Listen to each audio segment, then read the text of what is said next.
ہم نے جہنم کی کھائی کو بہت اطمینان اور آرام سے عبور کیا تھا۔ اسے عبور کر کے میں نے پیچھے دیکھا تو دور دور تک روشنیوں کا ایک قافلہ تھا جو بلند آواز سے یہی دعا پڑھتے ہوئے ہمارے پیچھے چلا آ رہا تھا، جس کی روشنی جتنی زیادہ تیز تھی وہ اتنی ہی آسانی کے ساتھ اس کھائی کو عبور کر رہا تھا۔ سامنے افق پر گویا دروازے سے بنے ہوئے تھے جن سے جنت کا منظر صاف نظر آ رہا تھا۔ جنت کے نگران اہل جنت پر سلامتی بھیج کر خوش آمدید کہتے اور جواب میں اہل جنت اللہ کی حمد بجا لاتے۔ ہمارے عین سامنے عرش الہی تھا، ہم چلتے ہوئے اس کے بالکل قریب پہنچ چکے تھے۔ عرش کیا تھا؟ ایک بقائے نور تھا۔ یہ روشنی اور نور کا ایک سیلاب تھا جس کی حقیقت کو الفاظ میں بیان کرنا ممکن نہ تھا۔ یہاں پہنچ کر ہماری اپنی روشنی عرش کی روشنی کے سامنے بے نور ہو گئی۔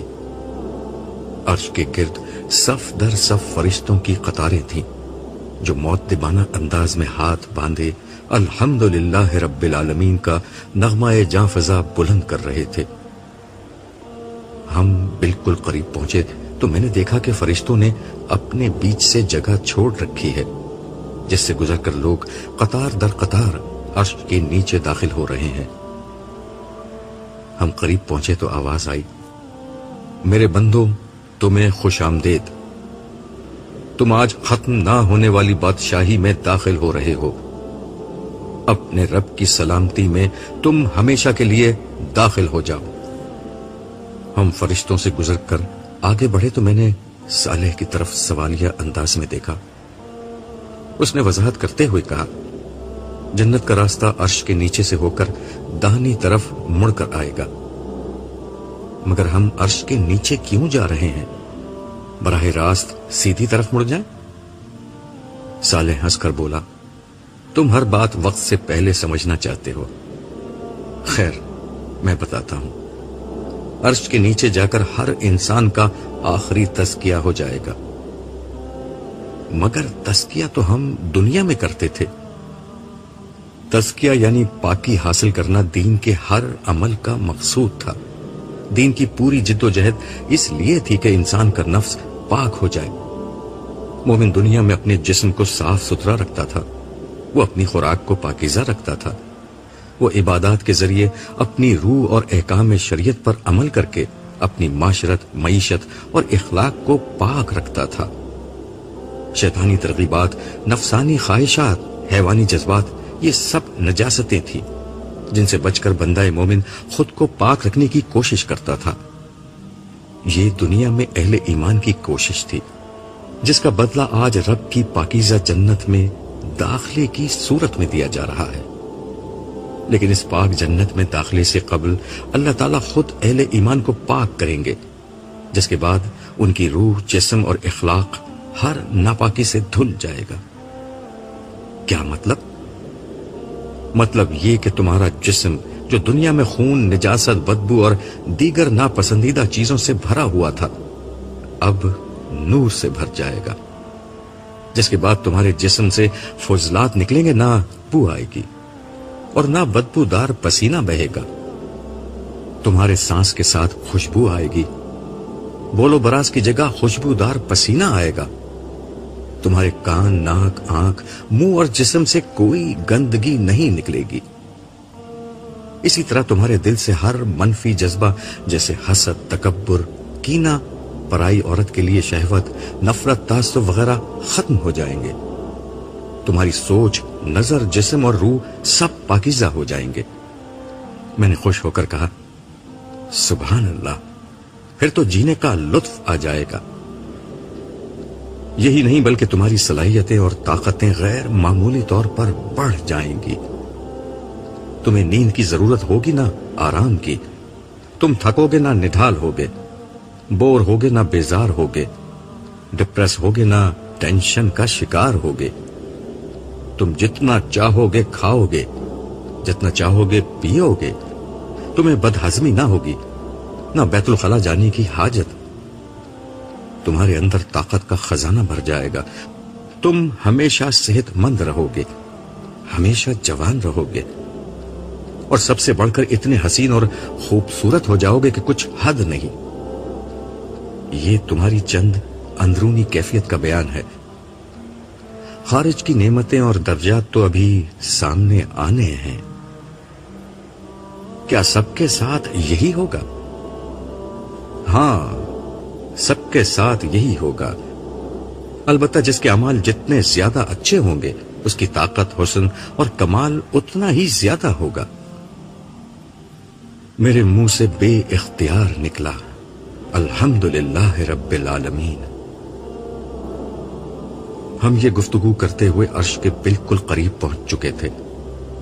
صالح نے یہاں پہنچ کر مجھ سے کہا، عبداللہ اب میں تم سے جدا ہو رہا ہوں، تم یہاں داخل ہوگے تو جنت کے دروازے پر نکلو گے، میں وہیں دروغہ جنت کے ساتھ تمہیں مل جاؤں گا، تم اطمینان سے آگے بڑھو۔ یہ کہہ کر وہ رخصت ہو گیا۔ میں ایک لمحے کے لیے کھڑا سوچتا رہا، آخر اچانک میرے سامنے ایک دروازہ کھل گیا، آواز آئی، اے نفس مطمئنہ، اپنے رب کی طرف لوٹ آ، اس طرح کہ تو اس سے راضی ہے اور وہ تجھ سے، پھر داخل ہو جا میرے بندوں میں اور داخل ہو جا میری جنت میں۔ میں ان الفاظ سے حوصلہ پا کر آگے بڑھا اور دروازے کے اندر داخل ہو گیا۔ میری زبان پر بے اختیار یہ کلمات جاری تھے، اللہ اکبر، اللہ اکبر، لا الہ الا اللہ، واللہ اکبر، اللہ اکبر وللہ الحمد۔ اندر داخل ہوتے ہی مجھے یہ محسوس ہوا کہ میں ایک راہداری میں آگے بڑھ رہا ہوں۔ اندر داخل ہوتے ہی مجھے ایک بہت خوشگوار احساس ہو رہا تھا۔ میرا اندازہ تھا کہ یہ راستہ غیر محسوس طریقے پر دائیں سمت میں مڑ رہا ہے۔ میں کچھ ہی دور گیا تھا کہ اچانک رنگ و نور کے مرغولوں نے میرا احاطہ کر لیا، قوس و قزح کے رنگ میرے اطراف میں جگمگانے لگے۔ میں پورے سکون و اعتماد کے ساتھ آگے بڑھتا گیا۔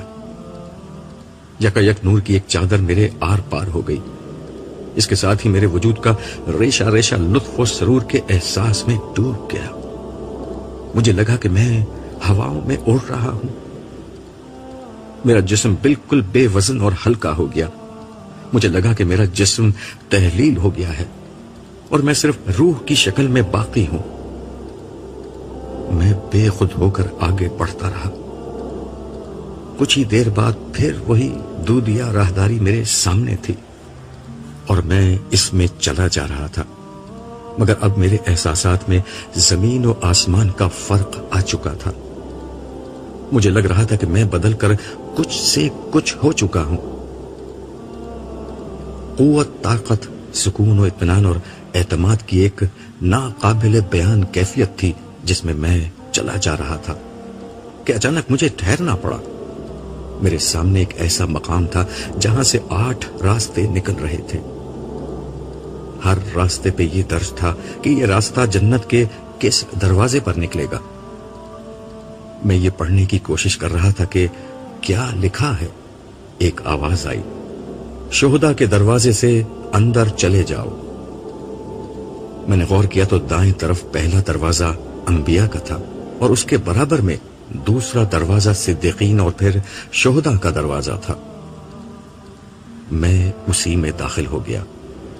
یہ بھی ایک راہداری تھی جو ایک دروازے پر ختم ہو رہی تھی۔ میں اس دروازے سے باہر آ گیا۔ اس سے پہلے کہ میں باہر نکل کر کسی چیز کا جائزہ لیتا، میں نے اپنے سامنے صالح کو موجود پایا۔ اس کے ساتھ ایک فرشتہ کھڑا ہوا تھا۔ صالح کے بجائے اس نے آگے بڑھ کر میرا استقبال کیا اور کہا، السلام علیکم، ہمیشہ باقی رہنے والی جنت کی اس بستی میں آپ کو خوش آمدید۔ صالح نے مجھے آپ کا نامہ اعمال دیا جس میں آپ کا نام عبداللہ بیان ہوا ہے، مگر اس کے ساتھ اعزازات اتنے لکھے ہوئے تھے کہ سمجھ میں نہیں آتا کہ آپ کو کیا کہہ کر مخاطب کروں۔ صالح نے مداخلت کرتے ہوئے کہا، سر دست سردار عبداللہ سے کام چلائیے، کیونکہ مجھے اللہ تعالیٰ نے ان کی موت کے بعد یہ کہہ کر ان کے استقبال کے لیے بھیجا تھا کہ میرا بندہ عبداللہ سردار ہے، اسے لے کر میرے پاس آؤ۔ ٹھیک ہے سردار عبداللہ، ختم نہ ہونے والی بادشاہی میں آنا مبارک ہو۔ یہ کہتے ہوئے اس نے مجھ سے معانقہ کیا۔ ہمارے میزبان کا نام کیا ہے؟ معانقہ کرتے ہوئے میں نے صالح سے پوچھا۔ یہ میزبان نہیں، دربان ہے، اور ان کا نام رضوان ہے۔ رضوان ہنستے ہوئے بولے، یہاں میزبان آپ ہیں سردار عبداللہ، یہ آپ کی بادشاہی ہے، ذرا دیکھیے تو آپ کہاں ہیں؟ اس کے کہنے پر میں نے نظر دوڑائی تو دیکھا کہ میں ایک بالکل نئی دنیا میں داخل ہو چکا ہوں۔ یہاں آسمان اور زمین بدل کر کچھ سے کچھ ہو چکے تھے۔ نئے آسمان اور نئی زمین پر مشتمل یہ ایک ایسی دنیا تھی جہاں یقیناً سب کچھ تھا، مگر اس کے حسن اور کاملیت کو بیان کرنے کے لیے میرے پاس الفاظ نہیں تھے۔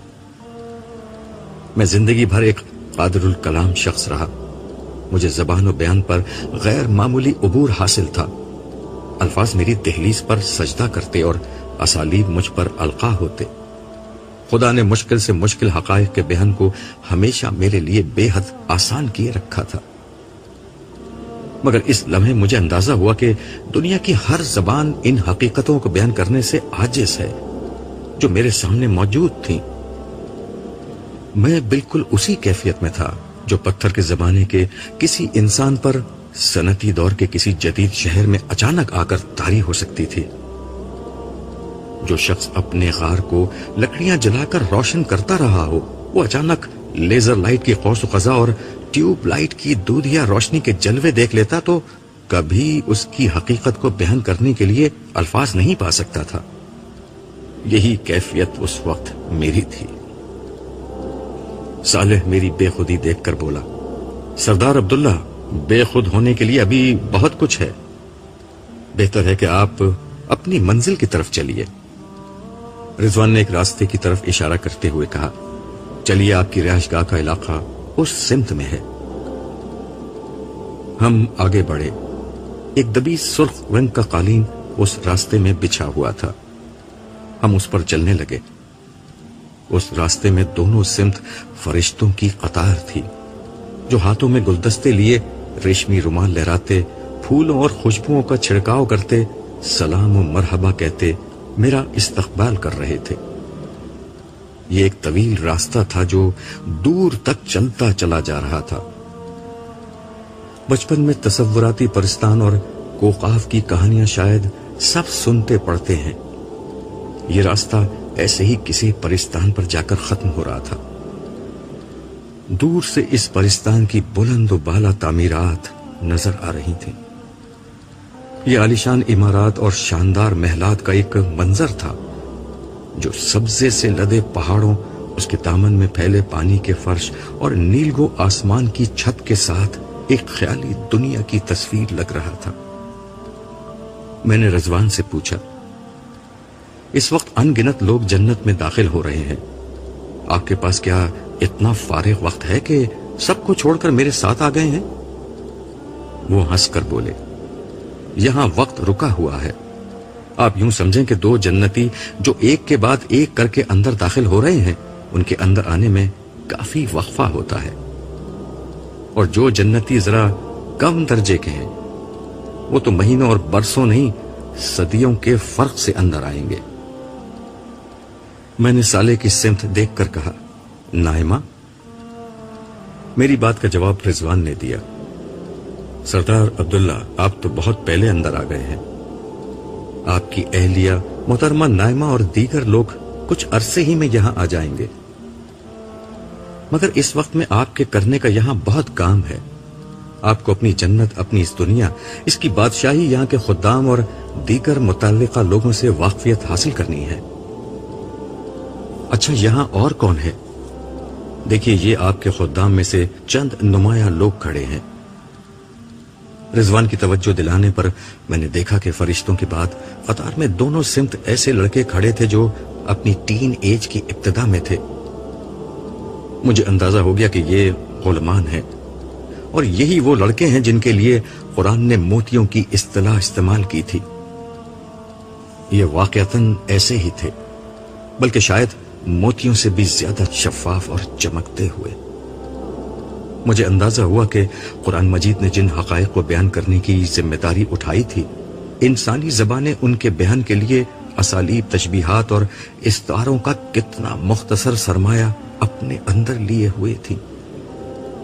آج جو حقائق سامنے تھے وہ بیان کرنے کے نہیں، صرف دیکھنے اور محسوس ہونے کی چیز تھے۔ یہ غلامان بھی ایک ایسی ہی حقیقت تھے۔ فرشتوں کی طرح غلامان بھی پرجوش انداز میں میرا استقبال کر رہے تھے۔ البتہ جیسے ہی میں ان کے قریب پہنچتا، وہ گھٹنوں کے بل بیٹھ کر اپنا سر جھکا دیتے۔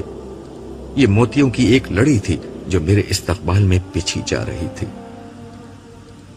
قطار جب کافی طویل ہو گئی تو میں نے صالح سے کہا، بھائی یہ نمایاں لوگ ہی اتنی تعداد میں ہیں تو کل خدام تعداد میں کتنے ہوں گے؟ اور اتنے لوگوں کا میں کیا کروں گا؟ صالح کے بجائے رضوان نے، جو اسرار جنت سے زیادہ واقف تھے، جواب دیا، آپ زمین سے آسمانوں تک پھیلی ہوئی ایک عظیم بادشاہی کے سربراہ ہیں۔ ان گنت کام ہیں جو آپ کو اس نئی زندگی میں اللہ تعالی کی طرف سے تفویض کیے جائیں گے۔ آپ ان کاموں کے لیے ان خدام کو استعمال کریں گے۔ یہ آپ کی ذاتی خدمت سے لے کر آپ کی عظیم سلطنت کی بیوروکریسی اور انتظامیہ تک کے سارے فرائض سر انجام دیں گے۔ تو گویا جنت میں بھی عیش و فراغت کی جگہ نہیں ہے، یہاں بھی کام کرنا ہوگا۔ میں نے ہنستے ہوئے تبصرہ کیا، آپ بے فکر رہیں، یہاں کام مشقت نہیں، عیش ہوگا۔ باقی جس عیش و فراغت کو لوگ دنیا میں ڈھونڈتے تھے اس کی بھی یہاں کوئی کمی نہیں ہے۔ مگر یہ کام ہوگا کیا؟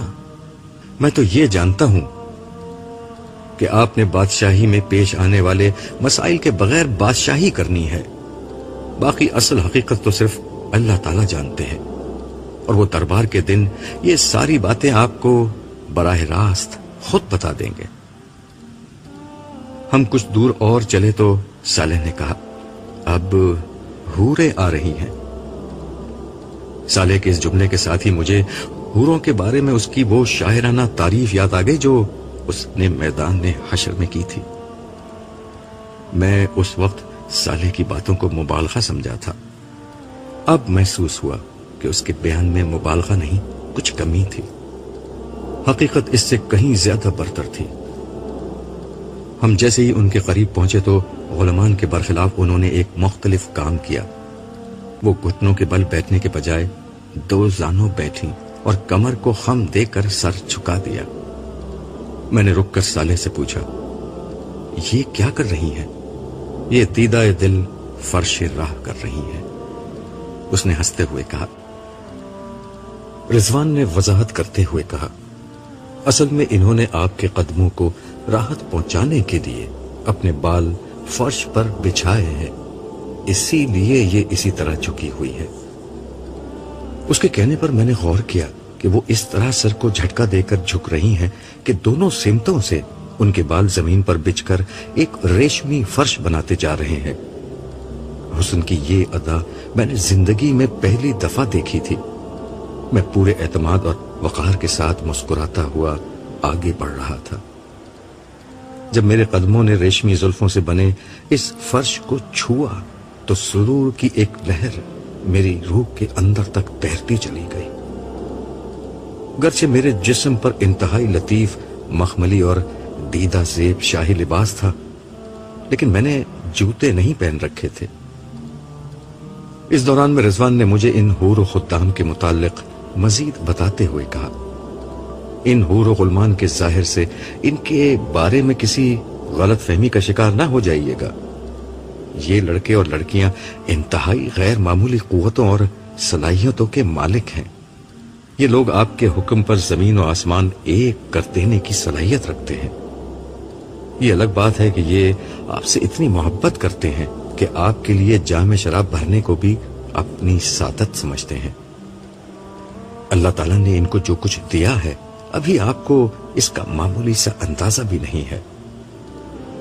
میں رضوان کی بات کے جواب میں خاموش رہا۔ میرا دھیان احساس شکر گزاری کے ساتھ اس ہستی کے قدموں میں سجدہ ریز ہو گیا جس نے ایک فقیر اور بندہ عاجز کو بہت معمولی عمل کے بدلے میں اس عزت و سرفرازی سے نوازا تھا۔ بے اختیار میری آنکھوں سے آنسو بہنے لگے اور میں خود بھی سجدے میں جا گرا۔ میری زبان پر تسبیح و تمجید کے الفاظ تھے۔ میں اسی حال میں تھا کہ اچانک بارش کے قطروں کی سی آواز آنا شروع ہو گئی۔ صالح نے میری حیرت دور کرتے ہوئے کہا، عبداللہ اٹھو اور اپنے سجدے کی مقبولیت دیکھو۔ میں اٹھا تو ایک حیرت انگیز منظر میرا منتظر تھا۔ میں نے دیکھا کہ حور و غلمان کے چہروں پر بشاشت اور خوشی کی لہر دوڑ رہی تھی اور ان کی جھولیاں انتہائی حسین موتیوں سے بھری ہوئی تھی۔ میں کچھ نہیں سمجھ پایا۔ صالح نے میری حیرت دور کرتے ہوئے کہا، خدا نے تمہاری طرف سے ان کو بخشش عطا کی ہے۔ تمہاری آنکھوں سے تو آنسو ہی بہے تھے، مگر خدا نے ان کو قبول کر کے موتیوں کی برسات برسا دی۔ یہ ان کے لیے تمہاری آمد پر ایک تحفہ ہے جو ان کی زندگی کی سب سے قیمتی متاع ہے۔ ہم دوبارہ چلنے لگے اور آخرکار یہ استقبالی قطار ایک بلند و بالا دروازے پر ختم ہوئی۔ ہمارے قریب پہنچنے سے قبل ہی دروازے کے دونوں پٹ کھل چکے تھے۔ یہاں سے رضوان واپس لوٹ گئے اور میں صالح کے ساتھ اپنی رہائش گاہ میں داخل ہو گیا۔ رہائش گاہ کا لفظ میں نے اس لیے کہا کہ کاٹیج ہٹ، گھر، مکان، عمارت، بلڈنگ، بنگلہ، کوٹھی اور محل، قصر اور شہر جیسے تمام الفاظ میری اس رہائش گاہ کو بیان کرنے کے لیے قطعاً ناکافی تھے۔ یہ تا حد نظر پھیلا ہوا ایک وسیع علاقہ تھا جو سر سبز پہاڑوں، ان پر فلک بوس محلات، ان کے دامن میں میلوں پھیلے باغات، ان کے نیچے بہتی ندیوں اور دریاؤں کا ایک ایسا مجموعہ تھا جن کے بیان کے لیے شاید الفاظ تو وہی ہیں جو میرے ذہن میں تھے، مگر ان کی حقیقت، ان کا حسن اور ان کی شان و شوکت ایک بالکل مختلف چیز تھی۔ میں نے اس وسیع منظر نامے پر نظر ڈالتے ہوئے صالح سے دریافت کیا، اتنے سارے محلات میں سے میری رہائش گاہ کون سی ہے؟ اس نے ہنستے ہوئے کہا، یہ محلات تمہاری رہائش گاہ نہیں، یہ تمہارے قریبی خدام کی رہائش گاہ ہیں۔ تمہاری رہائش یہاں سے کافی دور ہے، تم چاہو تو پیدل بھی جا سکتے ہو، مگر بہتر ہے کہ اپنی سواری میں جاؤ۔ یہ کہہ کر اس نے ایک طرف بڑھنے کا اشارہ کیا۔ میں نے اس سمت دیکھا تو ایک انتہائی شاندار مگر قدرے چھوٹا سا گھر بنا ہوا تھا۔ چھوٹا اس دنیا کے حساب سے تھا، وگرنہ پچھلی دنیا کے اعتبار سے یہ کوئی عظیم الشان محل جتنا وسیع تھا۔ مگر عجیب بات یہ تھی کہ صالح توجہ نہ دلاتا تو میں کبھی اس کی موجودگی محسوس نہیں کر سکتا تھا، کیونکہ یہ مکمل طور پر شیشے کا بنا ہوا اور اتنا شفاف تھا کہ اس کے آر پار سب کچھ نظر آ رہا تھا۔ صالح آگے بڑھا تو میں اس کے پیچھے اس خیال سے چلا کہ اس گھر میں کوئی گاڑی وغیرہ جیسی سواری کھڑی ہوگی، مگر وہ سیدھا مجھے اس گھر کے وسط میں موجود ایک کمرے میں لے گیا جہاں ہیرے جواہرات سے مرصع شاہانہ انداز کی عالی شان نشستیں نصب تھیں۔ صالح نے مجھے اشارے سے بیٹھنے کے لیے کہا، پھر وہ بولا، یہ تمہاری سواری ہے، تمہیں تمہاری منزل تک پہنچا دے گی۔ میں تمہیں تنہا چھوڑ رہا ہوں تاکہ تمہیں یہ معلوم ہو جائے کہ یہاں کے اصل بادشاہ تم ہو۔ تمہیں کسی سہارے، کسی خادم اور کسی فرشتے کی مدد کی کوئی ضرورت نہیں ہے۔ تم جو چاہو گے وہ خود بخود ہو جائے گا۔ اب میں تمہیں تمہارے گھر میں ملوں گا۔ قبل اس کے کہ میں کچھ کہتا وہ باہر نکل گیا۔ صالح کی اس بات پر میں شوق میں آ گیا تھا، بلکہ سچی بات تو یہ ہے کہ جنت میں داخلے کے بعد سے میں ایک مسلسل شوق کی حالت میں تھا۔ ہر لمحے ملنے والی مسرت آمیز صدمات نے مجھے قدرے معاف کر دیا تھا۔ تاہم کچھ دیر میں خود کو سنبھال کر میں سوچنے لگا کہ میں کہاں ہوں اور کیوں ہوں، اور یہ کہ صالح نے مجھ سے ابھی کیا کہا تھا۔ صالح کے الفاظ کو میں نے ذہن میں دہرایا اور اس کی بات کا مطلب سمجھ میں آتے ہی مجھ میں انتہائی غیر معمولی اعتماد پیدا ہو گیا۔ مجھے لگا کہ میری بادشاہی اس لمحے سے شروع ہوتی ہے۔ تاہم سوال یہ تھا کہ یہ گھر یا سواری چلے گی کیسے؟ میں نے دل میں سوچا کہ سالے نہیں ہے تو کیا ہوا، وہ رب تو اس لمحے بھی میرے ساتھ ہے جو دنیا میں زندگی بھر میرے ساتھ رہا تھا۔ اس کے ساتھ ہی مجھے بے اختیار قرآن کریم کا یہ بیان یاد آ گیا کہ جنت میں بندوں کی ہر درخواست سبحان اللہ کہنے سے پوری ہو جایا کرے گی۔ میں نے دھیرے سے کہا سبحان اللہ۔ اس کے ساتھ ہی یہ گھر جو ایک سواری تھا خود بخود فضا میں بلند ہونے لگا۔ میں خوشی سے کھلکھلا اٹھا اور میں نے زور سے پکار کر کہا بسم اللہ مجریہا و مرساہا۔ یہ پیغمبر نوح علیہ السلام کے الفاظ تھے جو آپ نے اپنی کشتی میں بیٹھ کر کہے تھے۔ میری سواری دھیرے دھیرے ایک سمت بڑھنے لگی۔ میں خاموشی سے سر ٹکا کر نیچے پھیلے ہوئے حسین مناظر سے لطف اندوز ہونے لگا۔ گھر دھیرے دھیرے اڑ رہا تھا۔ مجھے محسوس ہوا کہ نیچے شام سا دھندلکا پھیلنے لگا ہے۔ کچھ ہی دیر میں ہر طرف مکمل تاریکی چھا گئی۔ اس کے ساتھ ہی شیشے کا یہ گھر دودھیا رنگ کی اس روشنی سے جگمگا اٹھا جس کا ماخذ اور منبع کہیں نظر نہ آتا تھا۔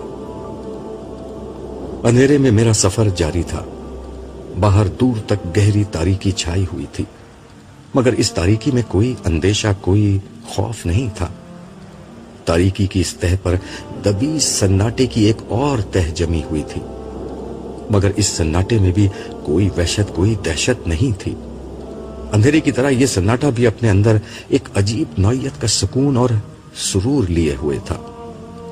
ایسا لگتا تھا کہ خاموشی کے بغیر آواز کے نغمے بکھرے ہوئے ہیں جو کانوں کے بجائے دل کے دروازوں سے وجود ہستی پر ہولے ہولے دستک دے رہے ہیں۔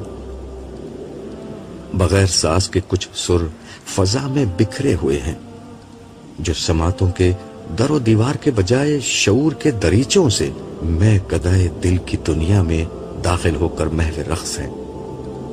رہی تاریکی تو مجھے اس کا مقصد صرف ایک نظر آتا تھا، وہ یہ کہ تاریکی اس روشنی کو خوب نمایاں کر دے جو بہت دور فضا میں بلند ایک دیے کی مانند روشن تھی۔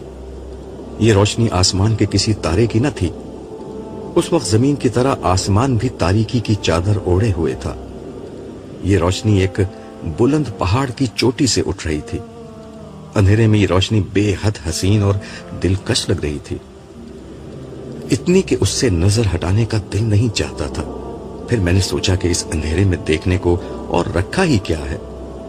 میرے دل میں خواہش پیدا ہوئی کہ کیا ہی اچھا ہو کہ میں نیچے کا منظر روشنی میں دیکھ سکوں۔ میں نے سبحان اللہ کہا، جس کے ساتھ ہی تاریکی چھٹ گئی اور نیچے کا منظر صاف نظر آنے لگا۔ نیچے تا حد نظر وسیع اور عریض پھیلا ہوا ایک سر سبز شاداب میدان تھا، جس کے عین وسط میں سنگ مرمر کا ایک سفید پہاڑ نظر آ رہا تھا۔ یہ کسی پہاڑی سلسلے کا کوئی حصہ نہیں بلکہ تنہا و یکتا سنگ مرمر کا ایک بلند ٹیلا تھا جو زمین کے سینے میں کسی تنہا ستون کی طرح استادہ تھا۔ اس پہاڑ کی چوٹی بلند ہوتے ہوتے ایک نیزے کی نوک کی طرح باریک ہو کر ختم ہو رہی تھی، مگر یہ پہاڑ کا خاتمہ نہ تھی، بلکہ یہ نوک اس عظیم و شان اور عالی شان محل کی بنیاد کا کام کر رہی تھی جو عین اس کے سرے پر بنا ہوا تھا۔ مجھے یہ منظر حقیقت سے زیادہ کسی مصور کے تخیل کا شاہکار محسوس ہو رہا تھا، اس لیے کہ میدانوں میں ایسے پہاڑ کی اتنی باریک چوٹی اور چوٹی کے سہارے کھڑے ایسے محل حقیقت میں نہیں موجود ہوا کرتے، مگر وہ پچھلی دنیا کی باتیں تھیں۔ اب تو آزمائش اور طبعی قوانین کی وہ سابقہ دنیا ختم ہو چکی تھی، ایک نئی دنیا وجود میں آ چکی تھی جس میں میری بادشاہی تھی اور میں تھا۔ میں نے سوچا انسانی تاریخ ہزاروں لاکھوں برس کا سفر طے کر کے دور توحید میں داخل ہو چکی ہے، جب زمین کا انتظام خدا کے فرشتوں نے سنبھال کر ہر ناممکن کو ممکن کر دیا ہے اور ایک ایسی دنیا بنا دی ہے جس کی تاریکی ہر خوف اور خاموشی ہر اندیشے سے پاک ہے، جس کا اندھیرا چراغاں کا حصہ اور خاموشی موسیقی کا سامان ہوا کرتی ہے۔ میری خواہش پر ایک دفعہ پھر تاریکی چھا چکی تھی، تاریکی سے مجھے خیال آیا کہ کچھ اہل جہنم کا حال بھی دیکھوں۔ میں نے سبحان اللہ کہا اور اس کے ساتھ ہی میرے بائیں طرف نیچے کی سمت ایک اسکرین سی نمودار ہو گئی۔ اس پر جو منظر نمودار ہوا وہ حد درجے دہشتناک تھا۔ یہ جہنم کے وسطی حصے کا منظر تھا۔ خوفناک اور توانا فرشتے بھڑکتی ہوئی آگ سے چند انتہائی بد ہیبت اور بد شکل انسانوں کو گھسیٹ گھسیٹ کر باہر نکال رہے تھے۔ ان کے گلوں میں طوق تھے اور پاؤں میں بھاری اور نوکیلی زنجیریں بندھی ہوئی تھیں۔ ان کے چہرے کا گوشت آگ میں جھلس چکا تھا۔ ان کے جسم پر تارکول کا بنا ہوا لباس تھا جس سے سلگتی آگ ان کے گوشت کو جلا رہی تھی۔ وہ شدت تکلیف کے مارے چیخ رہے تھے، رو رو کر اللہ سے فریاد کر رہے تھے کہ انہیں ایک دفعہ دنیا کی زندگی میں جانے کا موقع دیا جائے، پھر وہ کبھی ظلم، کفر اور نا انصافی کے قریب بھی نہیں بھٹکیں گے۔ مگر وہاں چیخنا، رونا اور دانت پیسنا سب بے سود تھا۔ پھر ان جہنمیوں نے چلا چلا کر پانی مانگنا شروع کیا تو فرشتے ان کو گھسیٹتے ہوئے پانی کے کچھ چشموں تک لے گئے۔ یہاں ابلتے پانی سے بھاپ اٹھ رہی تھی، مگر یہ جہنمی اتنے پیاسے تھے کہ اسی پانی کو پینے پر مجبور تھے۔ وہ کھولتے ہوئے پانی کو پیتے اور چیختے جا رہے تھے۔ وہ اس پانی سے منہ ہٹاتے مگر کچھ ہی دیر میں اتنی شدید پیاس لگتی کہ پھر وہ جانوروں کی طرح اسی پانی کو پینے پر خود کو مجبور پاتے۔ اس عمل کے نتیجے میں ان کی چہروں کی کھال اتر گئی اور ان کے ہونٹ نیچے تک لٹک گئے تھے۔ یہ منظر دیکھ کر میں نے بے اختیار اللہ کی پناہ مانگی اور اس کا شکر ادا کیا کہ اس نے مجھے اس بدترین انجام سے بچا لیا۔ پھر میں اس منظر کو بھول کر اس جاذب نظر روشنی کو دیکھنے لگا جو پہاڑ کی چوٹی پر بنے میرے محل سے اٹھ رہی تھی۔ میری سواری دھیرے دھیرے اس محل کی سمت بڑھ رہی تھی۔ میرے دل میں خواہش پیدا ہوئی کہ محل پہنچنے سے قبل ہی میں یہاں بیٹھے بیٹھے اس کو دیکھ لوں۔ حسب معمول میں نے سبحان اللہ کہا۔ یکا یک میرا کمرہ سینما گھر میں بدل گیا، مگر اس سینما کا اسکرین سامنے نہ تھا، بلکہ دائیں بائیں، سامنے اور اوپر کی سمت محل کا منظر کسی 3D فلم کی طرح چلنے لگا۔ مجھے محسوس ہوا کہ میں خود محل کے اندر موجود ہوں اور سب کچھ دیکھ اور سن سکتا ہوں۔ آج یہاں جشن کا سما تھا۔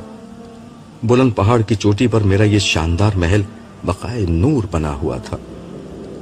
بغیر قمقموں کے پھوٹتی ہوئی روشنیاں اور بغیر کسی شمع کے منور ہوتے فانوس اس شاندار محل کو اندھیرے کے سمندر میں روشنی کا ایک جزیرہ بنائے ہوئے تھے۔ یہ روشنی ہر سمت اور ہر رخ سے پھوٹ رہی تھی۔ یہ روشنی سے زیادہ رنگ و نور اور قوس و قزح کی وہ برسات لگتی تھی جو نگاہوں کے رستے احساسات کی دنیا کو ہر لمحہ ایک نئی لذت سے روشناس کرا رہی تھی۔ روشنی اس قدر نظر نواز بھی ہو سکتی ہے، کسی آنکھ نے کبھی اس کا مشاہدہ نہیں کیا ہوگا۔ وقفے وقفے سے یہاں نغمہ آنکھ کا ترنم چھڑتا اور دلوں کے تار چھیڑتا ہوا فضا میں بکھر جاتا۔ موسیقی اس قدر مدہوش کن بھی ہو سکتی ہے، کسی سماعت کو کبھی اس کا گمان نہ گزرا ہوگا۔ فضا میں نغمگی کی لہریں ہی معجزن نہ تھیں، بلکہ دھیمی دھیمی خوشبو کی مہک بھی فضا کو معطر بنائے ہوئے تھی۔ خوشبو اس قدر فرحت انگیز بھی ہو سکتی ہے، کسی انسان نے کبھی اس کا تصور نہ کیا ہوگا۔ وسیع و عریض محل کی راہداریوں پر خدام کی چہل پہل بکھرے موتیوں کا منظر پیش کر رہی تھی۔ ان کے چہروں پر روشنی، لباس میں خوبصورتی، گفتار میں دلکشی اور انداز میں مستدی تھی۔ ان خدام کی منزل محل کے کونے پر بنا وسیع و عریض باغ تھا۔ یہ باغ کیا تھا؟ سبزے، پھولوں اور درختوں کا ایک ایسا گلدستہ تھا جس نے اپنے حسن سے چمن بندی کی ہر انتہا کو مات دے دی تھی۔ ہزارہ رنگ اس باغ میں بکھرے ہوئے تھے۔ صرف ایک سبز رنگ نے اتنی مختلف شکلوں میں اپنا ظہور کیا تھا کہ انہیں گنا نہ جا سکتا تھا۔ بلند و بالا درخت اور ان پر لگے ان گنت اقسام کے پھل، ہر درخت پر مختلف رنگ کے پتے، ہزارہ طرح کے پودے جن پر لگے ہوئے رنگ برنگے پھول و کلیاں، پھر یہ سب کچھ بے ترتیب نہ تھا، بلکہ اصل حسن اس ترتیب میں ہی تھا جس کے ساتھ ان درختوں، پودوں اور پھولوں کو منظم کیا گیا تھا۔ یہ باغ کسی شاعر کی دل آویز غزل کی طرح تھا، جس میں منتشر الفاظ کو وزن، قافیے اور ردیف کے نظم میں پرو کر ایک شاہکار تخلیق کیا جاتا ہے۔ اس حسین و جمیل باغ کے حسن میں وہ راستے اور روشیں قیامت ڈھا رہی تھیں جو یاقوت، موتی، زمرد، نیلم اور فیروزے جیسے قیمتی پتھروں کے سنگ ریزوں سے بنائی گئی تھیں۔ اس پر مزید وہ نہریں تھیں جو باغ کے درمیان بہتی ہوئی آنکھوں کو احساس لطافت اور ان کے بہنے کی آواز کانوں کو سرور بخش رہی تھی۔ ان نہروں میں کسی میں سفید دودھ، کسی میں جھاگ اڑاتا بے آمیز پانی، کسی میں سرخ ارغوانی شراب اور کسی میں بہتے شہد کی موجیں رواں تھیں۔ ہر نہر سے ایک منفرد نوعیت کی خوشبو اٹھ رہی تھی جو قریب جانے والے کو اپنے سحر میں جکڑ لیتی۔ نہروں کے ساتھ اور درختوں کے نیچے جگہ جگہ بیٹھنے والوں کے لیے ہیرے اور جواہرات سے جڑے ہوئے تخت، شاہانہ نشستیں، دبیز قالین اور آرام دہ تکیے رکھے ہوئے تھے۔ خوبصورت روشوں، دلکش نہروں، خوش رنگ پھولوں، خوش نما پتوں اور خوش ذائقہ پھلوں کا نذرانہ پیش کرتا ہوا یہ باغ چاروں طرف سے کھلا ہوا تھا۔ یہاں گہری مگر خوشگوار خنکی چھائی ہوئی تھی۔ کبھی کبھی ہوا کا کوئی جھونکا اٹھتا اور کسی نئی خوشبو سے اس خنکی کو معطر کر دیتا۔ باغ سے دور تک نظارہ بالکل صاف نظر آ رہا تھا۔ باہر جو اندھیرا ہر منظر کو نگل رہا تھا، یہاں حیرت انگیز طور پر اس کا کوئی اثر محسوس نہ ہوتا تھا۔ دور تک ایک عظیم الشان شہر کی بلند عمارات اور ان میں جگمگاتی روشنیاں تھیں جو رات کے چمکتے ہوئے جگنوؤں کا منظر پیش کر رہی تھیں۔ آسمان پر بھی چھوٹے چھوٹے تارے جگمگا رہے تھے جن کی دودھیا روشنی نے سیاہ آسمان کو اور حسین بنا دیا تھا۔ ایک سمت میں ایک جگمگاتی ہوئی روشنی تھی جو آہستہ آہستہ حرکت کرتے ہوئے محل کی سمت بڑھ رہی تھی۔ مجھے معلوم ہو گیا کہ یہ دراصل میری ہی سواری تھی، جیسے خدا کی قدرت سے اندر بیٹھا ہونے کے باوجود میں باہر سے محل کی طرف بڑھتا ہوا دیکھ رہا تھا۔ باغ کے ایک حصے میں میں نے سالے کو بیٹھے ہوئے دیکھا اور دل میں سوچا کہ موصوف مجھ سے پہلے ہی یہاں پہنچ چکے ہیں۔ وہ جس جگہ بیٹھا ہوا تھا وہ غالباً باغ کا خوبصورت ترین حصہ تھا۔ اس کے ارد گرد فرش شفاف شیشے کی طرح تھا۔ فرش اتنا شفاف تھا کہ دور تک نیچے کا منظر صاف نظر آ رہا تھا۔ فرش کے نیچے ایک ڈھلتی ہوئی حسین شام کا منظر تھا جس میں سرسبز گھاس اور رنگین پھولوں سے ڈھلے میدان اور ان کے بیچ میں بہتے دریا انتہائی خوش منظر نظارہ پیش کر رہے تھے۔ یہاں سے نظر نیچے دوڑانے پر ایک حسین شام نظر آتی تو ارد گرد ایک مہکتی اور چمکتی ہوئی شب کا منظر تھا۔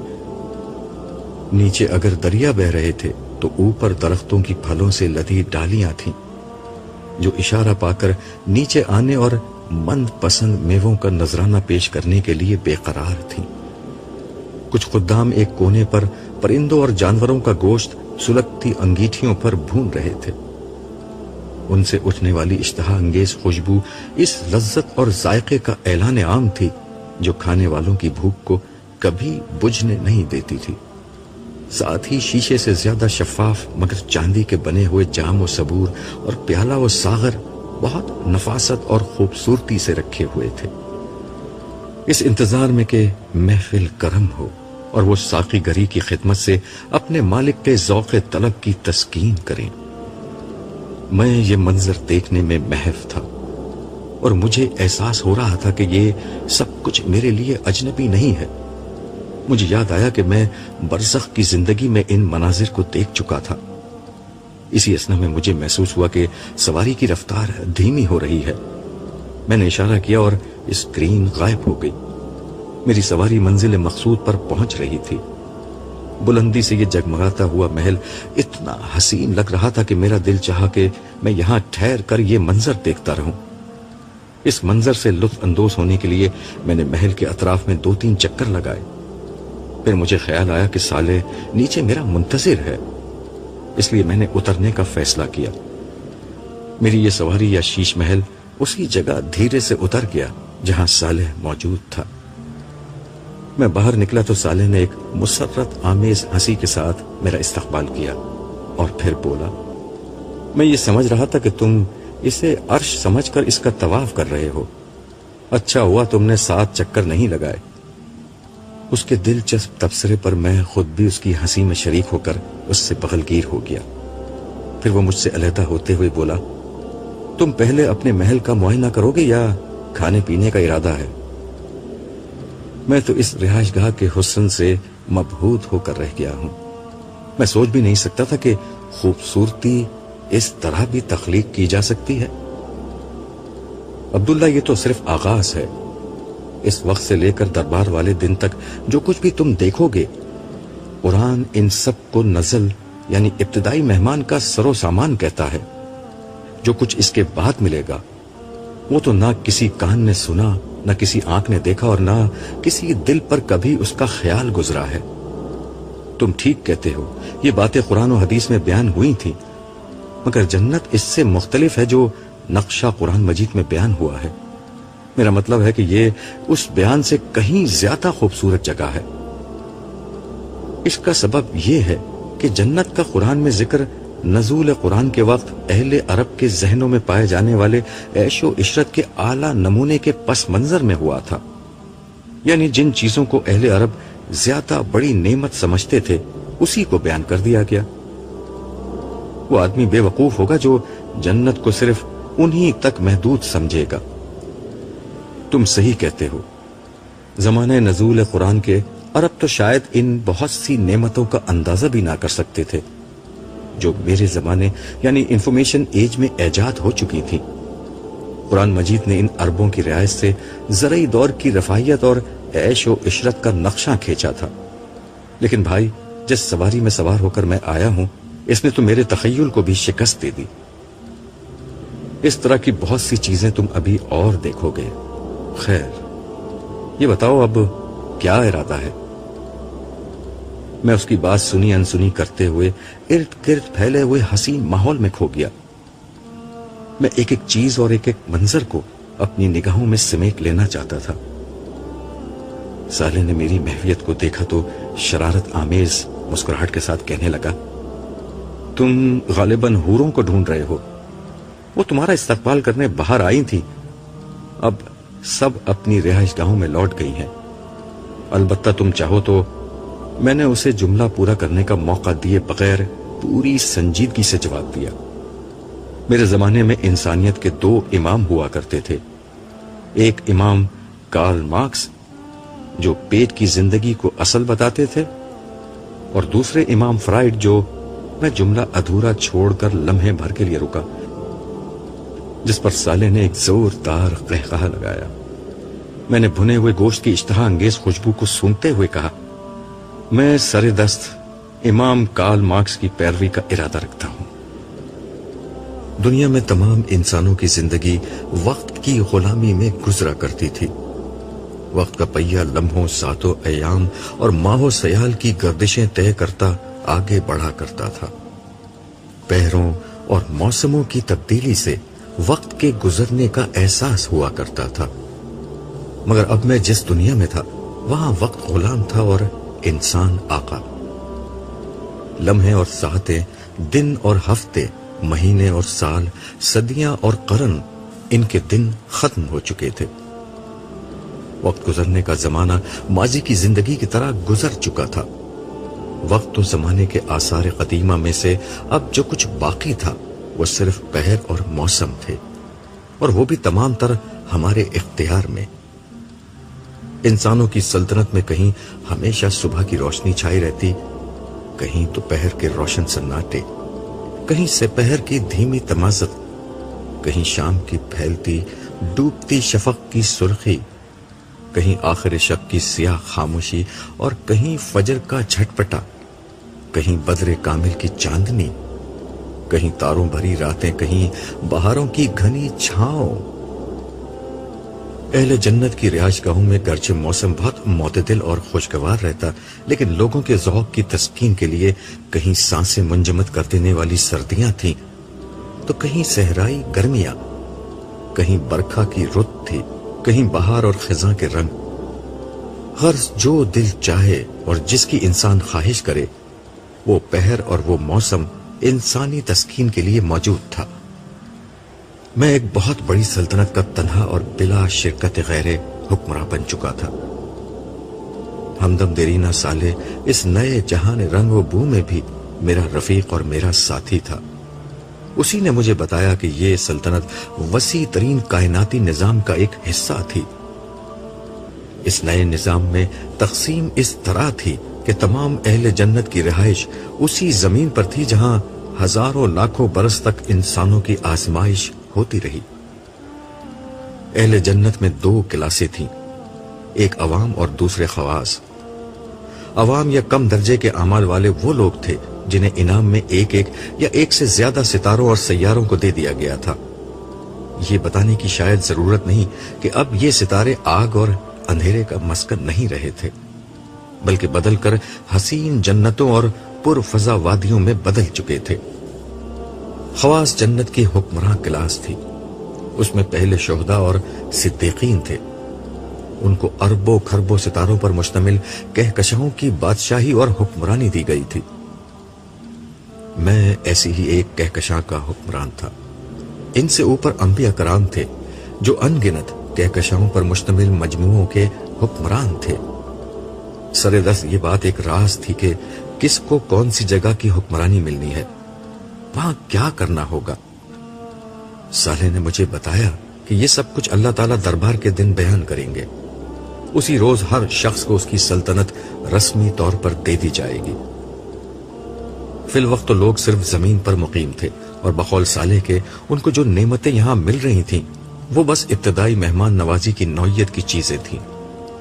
اصل نعمتیں جن کو کسی آنکھ نے نہ دیکھا، نہ کسی کان نے سنا اور نہ کسی دل پر ان کا گمان گزرا، وہ دربار والے دن کے بعد ہی ملنا شروع ہوں گی، جب رسمی طور پر ان کے اعزازات کا اعلان ہوگا۔ البتہ تب تک لوگوں کو پروٹوکول ان کی حیثیت کے مطابق ہی دیا جا رہا تھا۔ اس پروٹوکول کا اظہار ان تقریبات، مجالس اور دعوتوں میں ہوتا جو اہل جنت آپس میں ایک دوسرے کے احساس میں کر رہے تھے۔ گو ابھی تک سارے جنتی جنت میں داخل نہیں ہوئے تھے، مگر یہاں بھرپور زندگی شروع ہو چکی تھی۔ پیچھے حشر میں صرف اتنا ہو رہا تھا کہ ایک کے بعد ایک کر کے صالحین جنت میں داخل ہو رہے تھے، مگر یہاں وقت چونکہ رکا ہوا تھا، اس لیے صرف دو لوگوں کے داخل ہونے کے درمیان بھی ان گنت سال اور صدیاں حائل ہو جاتے تھے۔ میرا اندازہ یہی تھا، اور جس کی صالح نے تائید کی تھی کہ دربار اسی وقت منعقد ہوگا جب سارے جنتی جنت میں داخل ہو چکے ہوں گے۔ یہی جنت کی ابتدائی زندگی تھی۔ اسی دوران میں مجلسیں اور تقریبات ہو رہی تھیں۔ زیادہ تر انبیاء کرام ہی تھے جو اپنی اپنی اور دیگر انبیاء کی امتوں کے شروع میں آنے والے صالحین کے احساس میں دعوتیں کر رہے تھے۔ انہی مجلسوں میں میری متعدد لوگوں سے ملاقاتیں ہوئی۔ میں اگرچہ دنیا میں بہت کم لوگوں سے ملا کرتا تھا، مگر جنت میں آنے کے بعد میں نے محسوس کیا کہ میں خلاف عادت بہت زیادہ سوشل ہو چکا ہوں۔ اس لیے میرے نئے دوست بننے لگے، لوگوں کے حالات اور ایک دوسرے کی سابقہ زندگی سے آگاہی حاصل ہونے لگی۔ میرے لیے یہ غیر متوقع تو نہیں تھا، مگر پھر بھی مجھے قدر تعجب ہوا کہ ابتدائی کامیاب لوگوں میں زیادہ تر غریب اور پریشان حال لوگ تھے۔ یہ وہ لوگ تھے جنہوں نے دنیا میں بہت پریشانیاں اور دکھ جھیلے، لیکن ہمیشہ صبر و شکر سے کام لیا۔ میں نے یہ بات خاص طور پر نوٹ کی کہ اعلیٰ ترین درجے کے ان ابتدائی جنتیوں میں ایک بات قدر مشترک تھی، یہ سب کے سب صبر کرنے والے تھے، جنہوں نے بدترین حالات میں بھی اللہ پر بھروسہ کیا اور تسلیم و رضا اور تفویض و توکل کا دامن کبھی نہیں چھوڑا۔ اسی دوران میں ایک روز صالح نے میری ملاقات میرے والدین سے کرائی۔ میرے والدین کا انتقال میری پیدائش کے فوراً بعد ایک حادثے میں ہو گیا تھا، مگر جب تک وہ زندہ رہے پیکر و وفا و طاعت بن کر رہے۔ وہ مجھے بھی خدمت رب کے لیے وقف کرنا چاہتے تھے، مگر ایک ناگہانی حادثے نے انہیں مہلت نہ دی۔ تاہم رب کریم نے اپنے صالح بندوں کی لاج رکھی۔ مشیت الہی زندگی بھر ایک یتیم کے لیے ایسے مواقع پیدا کرتی رہی کہ میرے لیے وہ بننا ممکن ہو گیا جو وہ چاہتے تھے۔ آج جنت میں آنے کے بعد مجھ پر یہ انکشاف ہوا کہ میں جو کچھ بھی تھا اس کا بنیادی سبب میرے والدین تھے، اور ان کی نیت کی بنا پر میرے ہر عمل سے ایک حصہ ان کو ملا تھا۔ یوں میرے اپنے والدین سے ملاقات رب کی رحمتوں کا ایک اور تعارف بن گئی۔